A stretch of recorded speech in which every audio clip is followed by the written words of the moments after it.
Дубайлық шоу-бизнес жұлдызы Ақбота Сейітмағамбет көптен күткен демалысына аттанды. Соңғы кезде түсірілімдерден көз ашпай кеткен өнер иесі пандемия болып жатса да шетелге саяхаттап келуді жөн көрді. Кешу тобында өнер көрсетіп танылған ару естен кетпес демалыс өткізу үшін арнайы Біріккен Араб Әмірліктеріне барған. Ақбота Сейітмағамбет шетелге қос құрбысымен бірге аттанған. Бүгінде олар әйгілі Дубай қаласының аралап, оның қызықты жерлеріне барып жүр.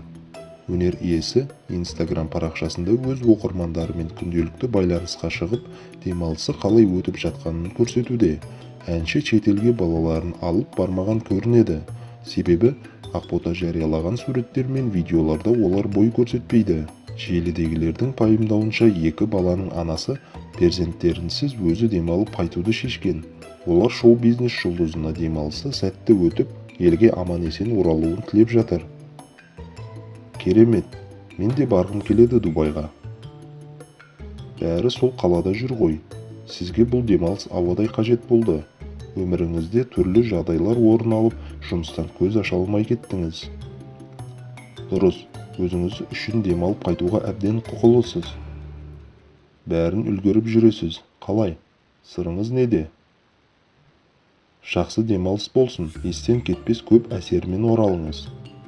Дубайдағы қызықты жерлермен бөлісіп отырсаңыз. Елге аман-есен оралуыңызды нәсіп етсін.